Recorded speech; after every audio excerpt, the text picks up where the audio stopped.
Good morning, everybody.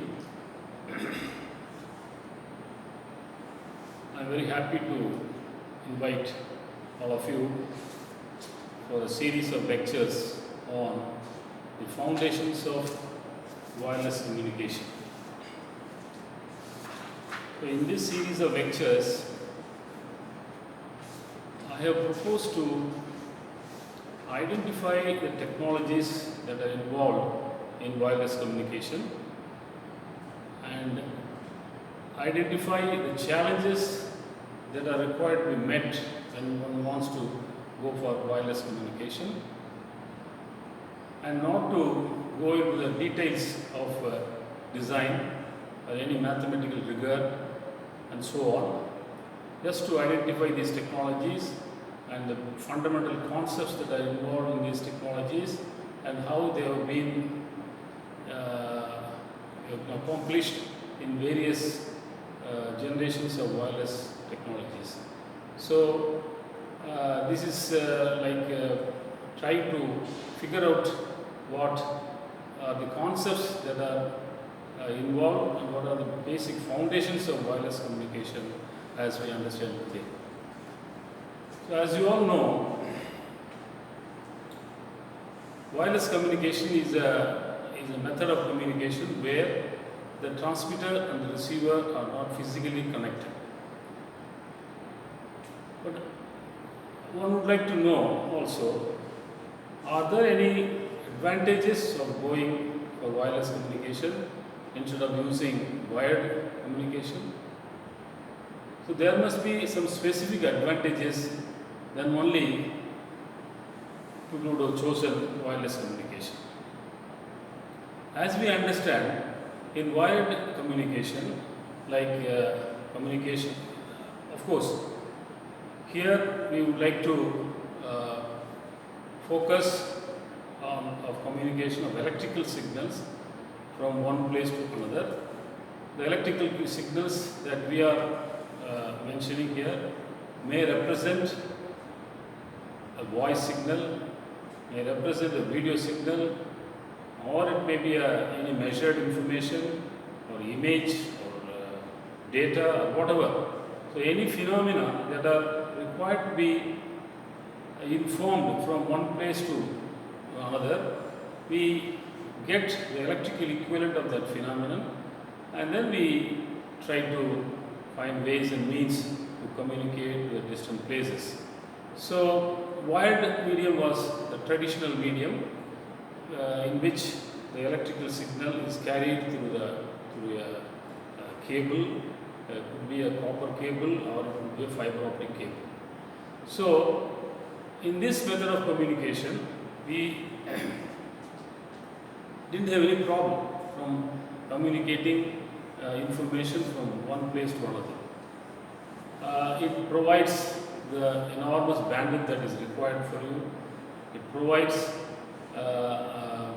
no interference because they are all confined to a particular tubular structure, and there are no electromagnetic interferences, particularly in fiber optic cables, even though there are some interference in the copper cables. So basically they were all providing the best communication that was required. But then there must be a disadvantage also, or there must be an incapability of wireless medium which is not meeting the requirements of communication. That is, when you want to reach a place which are inaccessible, maybe islands which are inaccessible, maybe a place where disaster has taken place, and maybe a place where the environmentally hazardous. In such a scenario, taking a wired medium to such places will be a almost impossible proposition, and therefore one would have chosen to reach such places through wireless medium. So wireless medium, as we understand today, wireless communication that we understand today is a mobile communication. Essentially, for mobile communication, you need wireless medium. But then it has come to be known as wireless communication. But wireless communication per se has been there for years together in order to reach such inaccessible places. And even for long distance communication, people have been using antennas on the hilltops to reach from one place to another, and the antennas in those hilltops will seek to each other. Line of sight communication was established, and then it was relaying signals from one antenna to another antenna to another antenna to reach a long distance. So that is one type of wireless communication in which we used to have free space medium with only a propagation loss, and it is a line of sight communication. So that is one type of communication. And even satellite communication is also a wireless communication, which is used for long distance communication to cover the entire globe. There also the signals on the terrace are all brought to one place, to the earth station, and there they are all multiplexed together and then communicated through an antenna to the satellite, and the satellite will act as a repeater, and then it goes back to another antenna on the earth, covering a large distance. That is how people have been employing wireless communication, and they had their own advantages. But then, what are the challenges that one faces in wireless communication? Particularly the challenge because of the medium.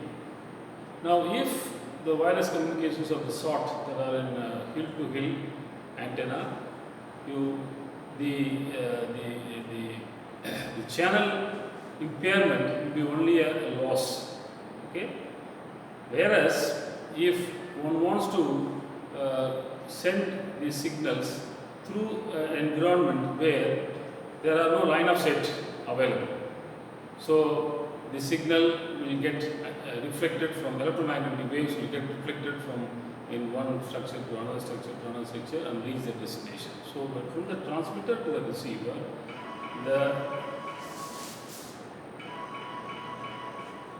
the signals will not find line of sight always. There may be one line of sight path, and there are a lot of scattered paths. So that this kind of multi-path reception causes a lot of difficulties in communication. So what I would like to say here is that if one wants to resort to wireless communication, the challenges are posed by the medium itself, wireless medium itself. Now, in order to overcome these difficulties or overcome these impairments that the channel poses, what are the technologies? So, before I go into the nitty-gritty of the technologies, I would like to first of all list down certain features of the channel that we normally encounter, and then we will see how one slowly the challenges can be met using various technologies. So as you all know, the channel, wireless channel, let us say in this case it is wireless channel. Wireless channel, it introduces noise, that is as is done in thermal noise. Here also there will be noise, there will be loss, there will be multipath reception. Okay. Now, what is the significance of all these kind of impairments of the channel? So, let us assume that all of us understand the noise is additive white Gaussian noise. So, we assume the model to be additive white Gaussian noise, in which the noise gets added to the signal the frequency property is white, it is present in all the frequency bands, and the amplitude is Gaussian in nature. So such noise gets added to it. So traditionally, if this is the only impairment, and then loss. So because the signal travels a distance and it experiences a loss, and that loss, so signal get attenuation. This is basically attenuation. So signal gets attenuated. So whatever is the power that you transmit from one location, when it is received, you see there is a attenuation in the signal. So one is the signal getting attenuated, and another affecting the disturbance because of the noise. Okay. If this is the only, these two are the only impairments the channel introduces in your communication, then there are technologies to live along with this. That means what? As we know, when signal gets attenuated, signal power gets reduced, and noise gets added, so noise power gets increased. So always the quality of reception is ensured based on the, if it is an analog system, analog receiver,